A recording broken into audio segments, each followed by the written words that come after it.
can't be grateful and angry simultaneously. You can't be grateful and fearful simultaneously. So every morning, I start out by what I call priming myself, and I teach this at the seminar, but I basically do this radical breathing change. And for 3 minutes, a minute each, I think of something I'm super grateful for, but like not remembering myself on a roller coaster way over there. I imagine I'm going over the top right now in my body, so you feel it. And that changes my biochemistry. It starts my day. Then I do this process of kind of a blessing or prayer, and then I think of what I call my 3 to thrive, which is what are 3 things I want to achieve, and I see it and feel it, not asking for it. I see it as done and give thanks.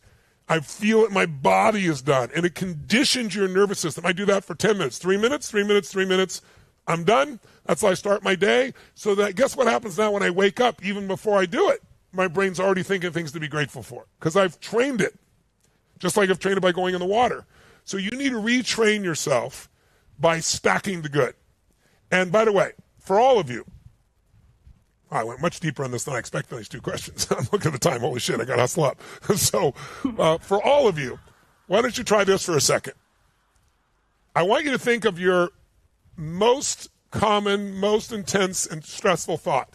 So Laura, in your case, since I'm talking to you directly, what's 1 or 2 of the most stressful thoughts you think regularly? Not something you think once a year, once a month. What's the thought you think a lot that makes you really stressed? I have to work harder than everybody else, and It's usually not going to work out anyway. Okay, great. So now think about that empowering belief you just gave yourself that you think over and over and over again. Now, first of all, is it true? I'm going to ask you a question. Is it really true you have to work harder than anybody else? No. No. So it's a lie to start with.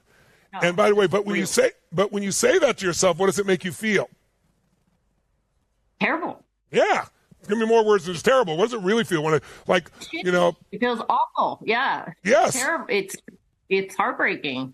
Yes. And then it's not going to work anyway. When you add that to it, what does it make you feel? Right. It just makes me want to give up. And you give up. And by the way, the giving up then reinforces your belief that nothing works. Right. Correct. You see the cycle, right? So is that how you want to feel?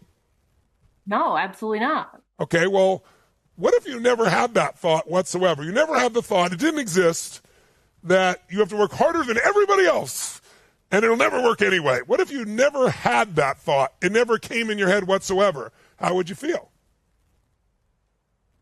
Yeah, amazingly different. It returned. Like that, it just returns. You know, like it's a stubborn, limiting belief. I've done this work a lot on. Well, but doing it a lot is not enough. Okay, that's that. And I'm coaching you. I hope you hear where I'm coming from. I'm not judging you, but that's bullshit, right?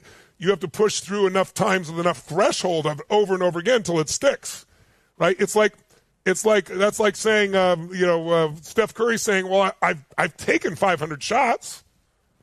If you want an extraordinary life, you got to do what other people won't do.